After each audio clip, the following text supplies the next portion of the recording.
please, sir.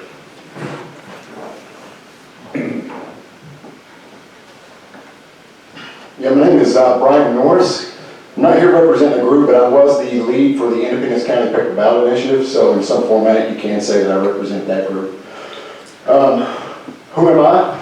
I'm a retired United States Army First Sergeant. I spent the last 21 years teaching America's finest how to hunt down their fellow man and to execute justice upon them. And I was very good at this job and this trait. And in testimony to that is 5 combat deployments. I never lost one soldier that was underneath me. And the reason why that was is because I paid extreme attention to detail. I pride myself in discipline. I immerse myself into whatever it is I'm doing, and I cross every T and I dot every I, because lives did depend on it. My nation was at war for 20 years, the entire time I was on service. And I paid extreme attention as if lives were going to be at risk, which they were, to what I was doing, because implications were lives lost. During this process, after I retired, I had an idea of what I thought that our country was. And I fought for that idea. I bled for that idea. I spent 6 months in Walter Reed for that idea. And I'd do it all over again. But that idea has been crushed. It has been smashed. All I wanted to do was give the will of the people in Independence County a voice in how their votes were going to be counted and tabulated. That's it. Just to put it on the ballot and say, hey, you want it or you don't. Pretty simple. I have been met with roadblock after roadblock and after roadblock. But because of my attention to detail, everything that they put in front of us, we knocked down. That's why we're the only county out of the 9 that are going to have it on the ballot this November. Because we set a record for the number of signatures that we captured in Independence County. There were a few paid canvassers that came to our area. They amounted for about 130 to 170 votes, something like that, but they never came to me. I never saw them. I never did anything with them. We didn't need them. And that's why we're on the ballot this November.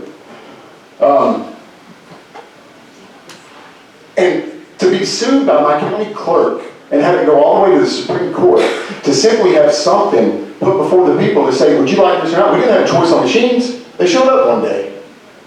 You didn't give us an option. So we said we're going to an option. Well, some of the things that happened in this day, on August, after I submitted our petition, I then the very next day FOIA'd my county clerk because immediately they said it was an insufficient title. That FOIA produced some pretty amazing information. We submitted our petition on August 7th. Through that FOIA, on August 5th, we found emails from Daniel Haney, who is the county attorney, to Tracy Mitchell. This email mentions, it appears as though many of the initiative petitions have signatures from canvassers who were non-residents of Arkansas. These signature sheets were immediately thrown out. He further states, I anticipate that you will encounter a similar experience. When you do, this is the letter draft from AAC, Arkansas Association of Counties, has provided me to state that the initiative petition is insufficient due to the lack of signatures. That's a 501c3 organization getting directly involved in the will of the people. I got a problem with that, and I hope you do too. They go on further. Emails from Rochelle Evans to Tracy Mitchell's July 30th of 2024. Even before, way before, because I FOIA'd back 40 days. In this email chain, Rochelle Evans especially agrees with the summary provided by Daniel Haney, saying, I 110% agree with you. In your summary, at the end she adds, the things this petition requests would be very expensive and it's a quorum's court job to determine the best use of the county's resources. That shows the county clerks, this shows that the county clerks were coordinated across all counties on what they were going to do, instead of taking it case by case, county by county as they're supposed to.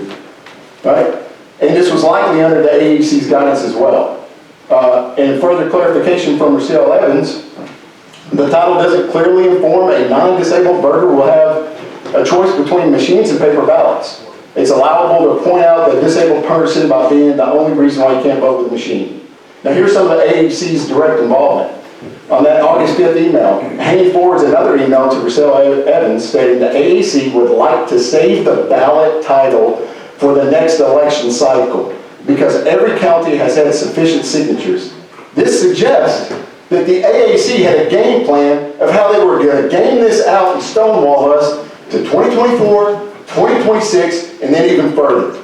Purposefully standing in the way of what the people want, just to have their voices heard. You're going to investigate them, You're going to refer charges for them? I hope so. I'll come down here and gladly share testimony. This level of coordination from the clerks and the AAC suggests that decisions about sufficiency in election-related matters are not being made independently. It's a coordinated effort to keep our initiatives off. That's petition interference. Right? You're all upset about some out-of-state petitioners coming in and collecting signatures, but not one time today did I hear anybody say anything about what did the people want when they signed it. They don't care who the person standing in front of them was. You might, but they don't. They see every day on the news that the machines are messing up. Memphis recently, Georgia again, Arizona again. It's in their face constantly. Arkansas has one of the lowest voter turnouts in the nation. And when I was walking around, I did something that was audacious. I asked them, why don't you vote? Because my vote doesn't matter. I feel my vote doesn't matter. As someone that placed their life on the line for their ability to vote, and to hear them say that to me was crushing. What have I done? What have my friends sacrificed for? I've missed the births of my children, anniversaries, birthdays, holidays. I've spent months in areas that you cannot imagine and don't want to. Ever. For this, to come home and hear my fellow countrymen say, I'm not going to vote, doesn't matter, doesn't count.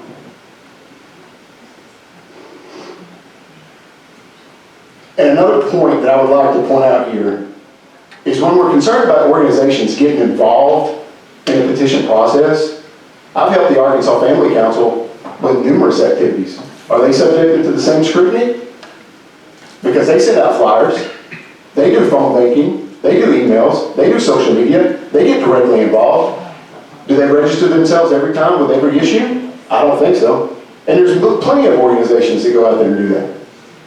But they're not subjected to this form of scrutiny. Why is this issue being subjected to this form of scrutiny? If we want to be equal across the board, let's bring in the AAC and ask them, why is a 501c3 organization deciding to dictate what elected officials are doing at the county level? Why are you putting forth a plan that's going to keep them from enacting their petition on the 2024 ballot, then on the 2026, deliberately? I would be upset if I were you, coming to that realization, and I would want some answers. I would absolutely love to take some questions from you. Members, any questions?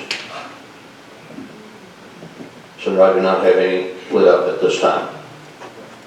Thank you for your time. Thank you, and thank you for your service while David that was before you.